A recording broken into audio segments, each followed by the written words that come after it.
Assalamualaikum warahmatullahi wabarakatuh. Perkenalkan, nama saya Alma Aprilia dari jurusan Ilmu dan Teknologi Pangan, Fakultas Pertanian Universitas Haluoleo.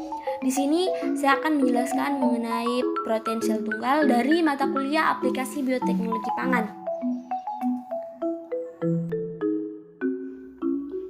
Terlebih dahulu, saya akan menjelaskan apa yang dimaksud dengan protein sel tunggal. Protein sel tunggal merupakan produk biomasa berkadar protein tinggi yang berasal dari mikroba. Mikroba penghasil protein sel tunggal umumnya tumbuh pada limbah yang memiliki unsur karbon dan nitrogen yang biasanya terdapat dalam limbah hasil industri.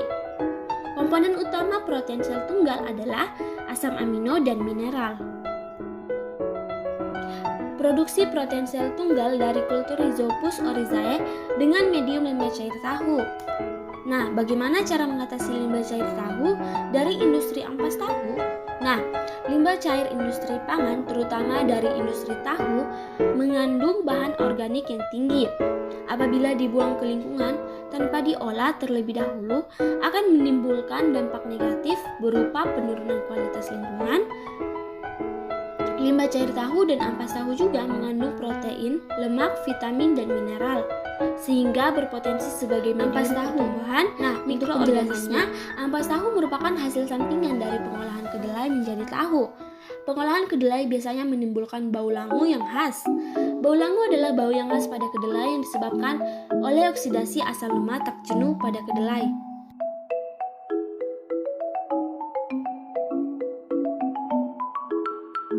Di sini untuk produksi protein sel tunggal dari medium limbah cair tahu dengan menggunakan Rhizopus oryzae.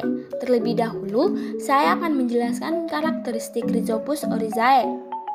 Rhizopus oryzae memiliki karakteristik pertama, miselia berwarna putih, dan ketika dewasa, maka miselia putih akan tertutup oleh sporangium yang berwarna abu-abu kecoklatan. Yang kedua, hifa kapang terspesialisasi menjadi 3 bentuk, yaitu rhizoid, sporangiofor, dan sporangium. Dan yang ketiga, untuk suhu pertumbuhan optimum yaitu 30 derajat Celcius. Pembuatan medium dari limbah cair tahu. Untuk komposisi, pembuatan protein sel tunggal menggunakan limbah cair tahu, salah satunya biasa menggunakan kultur dari Rhizopus oryzae. Untuk kondisinya, pada waktu inkubasi ke 72 jam persen, kadar protein berangsur menurun. Hal ini disebabkan pada waktu inkubasi 48 jam terjadi fase di mana mikroorganisme tumbuh dan membelah pada kecepatan maksimum.